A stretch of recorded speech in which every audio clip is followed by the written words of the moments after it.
अस्सलाम वालेकुम रहमतुल्लाहि व बरकातहू। आज एक सोसाइटी को, अपने कल्चर को, अपने ब्रदरहुड को शर्मसार करने वाला हादसा हुआ, जिसकी हम सब जो है जाकर वहाँ पर पुरसाने हाल देखे तो एक ही चीज़ जो है जहन में आ रही है कि सबसे पहले गरीबी बहुत है वो इलाके में। दूसरा, एजुकेशन सेक्टर में तो बहुत पीछे है वो लोग।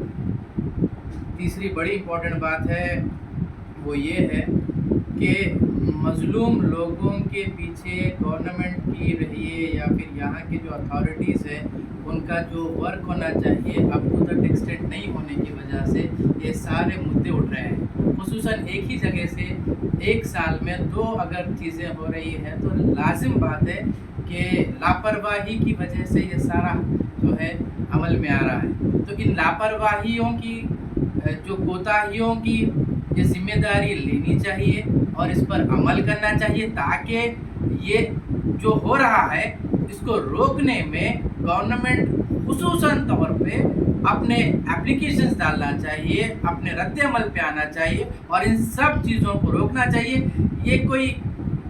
ये मसला ऐसा है कि हमको कई साल पीछे ले आके छोड़ देता ऐसा मसला है। तो ये मसलों पे खुसूसन गवर्नमेंट से मैं रिक्वेस्ट करता हूँ, कलेक्टर साहब जो बोधन की उनसे रिक्वेस्ट करता हूँ, जो पुलिस लॉ एंड ऑर्डर है उनसे रिक्वेस्ट करता हूँ कि तवज्जो दे। ज़रूरी है, वक्त का तकाजा है। प्रेजेंटली शंकरनगर में जो हो रहा है उसको रोकने की आप जितनी ज़्यादा कोशिश करें उतना कम है। और मैं जो बैकवर्ड एरिया देख के आ रहा हूँ वो एरिया की अपलिफ्टमेंट के लिए बात अगर हम नहीं सोचे, इससे कई ज़्यादा केसेस और होने वाले हैं आगे जाके। और जो भी मुजरिम है उसको सख्त से सख्त कार्रवाई कीजिए। इससे होगा क्या? इससे होगा ये कि जो लोग इस तरह के जहनियत के हैं वो लोग डरेंगे अगर लॉ एंड ऑर्डर स्ट्रिक्ट रहा तो, वरना तो ये हर महीने देखने आएगा। तो मैं रिक्वेस्ट करता हूँ एक शहरी होने के नाते गवर्नमेंट से, कलेक्टर साहब से एंड पुलिस से कि please maintain law and order, do something for the poor people of the minority area हो या कोई भी एरिया हो शंकरनगर का, उसके अपलिफ्टमेंट के लिए ज़रूर सोचें, ज़रूर इक़दाम करें। अस्सलाम। बड़े दर्द के साथ मैं ये कह रहा हूँ कि बोधन शंकरनगर की तारीख में जो बदतरीन वाक़ियात का जो इजाफा हो रहा है, आखिर हम हमारी सोसाइटी को क्या कर रहे हैं? 9-10 महीने पहले जून के महीने में एक वाक़या हुआ। ऑलरेडी इसी राधा कृष्णा के भाई रवि ने एक टीनेज बच्ची का रेप किया, मुस्लिम बच्ची का। उसके बाद में एमएलए साहब वगैरह सब इंटरेस्ट लिए, तमाम चीज़ें हुई, केस हुआ बोले, और A1 रवि, A2 राधा कृष्णा। फिर उसके बाद में उन्हें 22 बरी हो गया। फिर उसके बाद उसी का भाई राधा कृष्णा आज 5 तारीख को फिर एक केस किया एक मुस्लिम बच्ची के साथ में। तो आखिर ये क्या हो रहा है? लॉ एंड ऑर्डर क्या कर रहा? हमारे होश खो गई कि भी आखिर ऐसा हुआ तो कैसा, चाहे वो मुसलमान बेटी हो या हिंदू बेटी हो। लेकिन हम क्या करना है इस वक्त में? हम इस वक्त में कलेक्टर साहब से भी हमारा रिकमेंड है, डिमांड है, और पुलिस से भी हमारा डिमांड है कि इस पे सख्त से सख्त एक्शन ले और इसकी काउंसलरी को टोटली रिमूव कर दें और उसके बाद में सख्त सज़ा दें।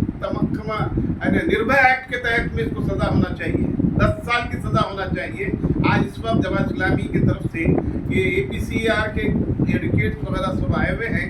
बाज़ाब्ता बच्ची के घर गए हम और पूरी कॉलोनी को देखें तो ये कॉलोनी बहुत ही गरीब कॉलोनी है। इसके ऊपर हमारी पुलिस की क्यों नज़र नहीं है? इस लिहाज से हम रिक्वेस्ट कर रहे हैं, हम डिमांड कर रहे हैं बोधन मुसलमानों की तरफ से, जमात इस्लामी की तरफ से कि इसमें सख्त से सख्त एक्शन लिया जाए। MPJ की जानिब से, movement for piece and justice की जानिब से शंकरनगर में 2 दिन कबल एक वाक़या रुनुमा हुआ है और इसको करने वाले जो है कॉर्पोरेटर यानी एक जिम्मेदार आदमी है।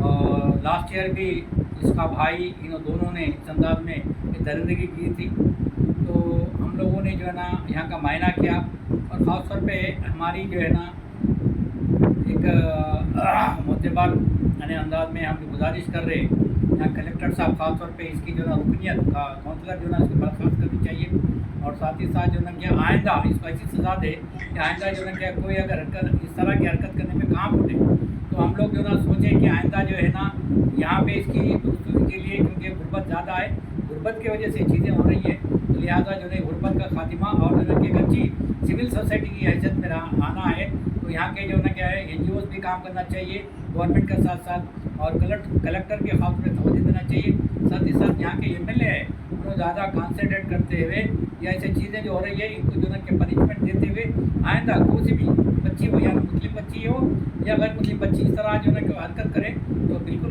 गलत बात है। इस तरह के वाक़यात आइंदा नहीं होना है, तो इस पर जो है क्या है कड़ी से कड़ी जो है सख्त कार्रवाई करें, बहुत बड़े जो है इक़दाम करते हुए इसको सज़ा दिलाने की कोशिश करें, हमारी मांग है इस पर।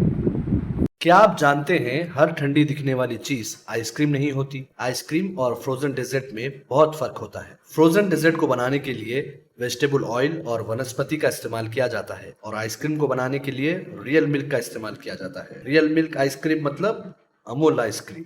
क्या आप चाहते हैं कि आपके पार्टी और फंक्शन में आपके मेहमान सिर्फ अमूल आइसक्रीम ही खाएं? या आप एक दुकानदार हैं और आप अपने कस्टमर्स को अमूल आइसक्रीम सेल करना चाहते हैं, तो चले आए यूनिट इंटरप्राइजेस, साउथ इंडिया का सबसे बड़ा अमूल आइसक्रीम डिस्ट्रीब्यूटर। 1000 हो या 1 लाख, हम हैं आपकी खिदमत और दावत के लिए हमेशा तैयार। आज ही तशरीफ लाएं unit enterprises, beside lifeline hospital, Chandrayan Gutta, Hyderabad.